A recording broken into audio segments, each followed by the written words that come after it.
एक टाइम था जब राहुल गांधी जी को मोदी जी पहचान भी नहीं रहे थे। उनने सर जो ये अमीरी गरीबी की बात की। कौन राहुल? आज उसी राहुल ने मोदी सरकार की नाक में दम कर रखा है।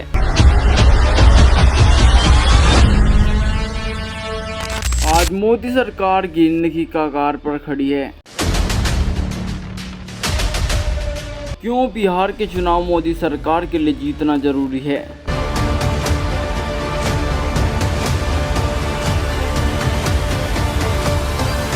क्या राहुल गांधी भारत के नए पीएम होंगे?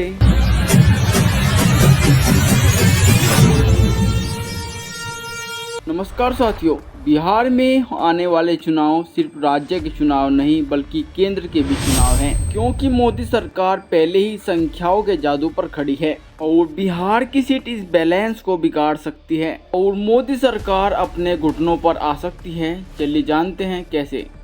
कोई भी गठबंधन की सरकार कितनी भी मजबूत क्यों न हो, पर वह कभी भी गिर सकती है। जैसे कि इंदिरा गांधी की 1997 में सरकार बनी थी और वह सबसे मजबूत सरकार मानी जा रही थी, पर इमरजेंसी के बाद वही सरकार गिर गई। उसी तरह 1996 में अटल बिहारी वाजपेयी की सरकार, जो कि गठबंधन के साथ एक बड़ी सरकार बनाती है, जो कि एक बहुत ही ज़्यादा पावरफुल लीडर के रूप में उभर कर आए थे और उनकी सरकार मजबूत मानी जा रही थी।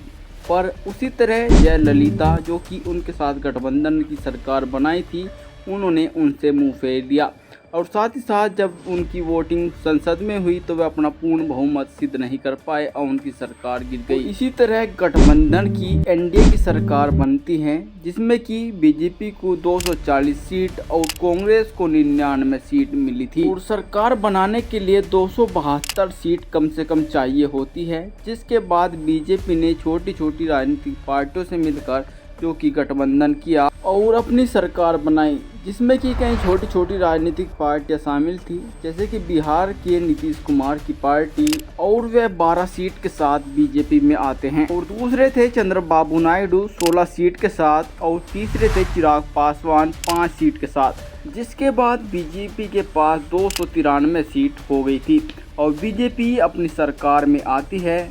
मैं नरेंद्र दामोदर दास मोदी ईश्वर की शपथ लेता हूं कि मैं विधि द्वारा स्थापित भारत के संविधान के प्रति सच्ची श्रद्धा और निष्ठा रखूंगा। और 2014 में बीजेपी को 282 सीट के साथ और 2019 में 303 सीट के साथ बीजेपी ने पूर्ण बहुमत की सरकार बनाई थी। पूर्ण बहुमत और गठबंधन की सरकार में यह फर्क है कि गठबंधन की सरकार अगर कोई भी राजनीतिक पार्टी अपना हाथ पीछे खींचती है तो सरकार गिर सकती है। इसी प्रकार बिहार में चुनाव होने वाले हैं। अगर बिहार में मोदी सरकार अपनी सीट नहीं निकाल पाई तो सेंटर में मोदी सरकार गिर सकती है। अगर आपको बिहार में चुनाव जीतना है तो आपके पास 122 सीट होनी जरूरी है। इसलिए सोशल मीडिया पर यह चर्चा का मुद्दा बना हुआ है कि बिहार के चुनाव के बाद मोदी सरकार गिर सकती है। खत्म।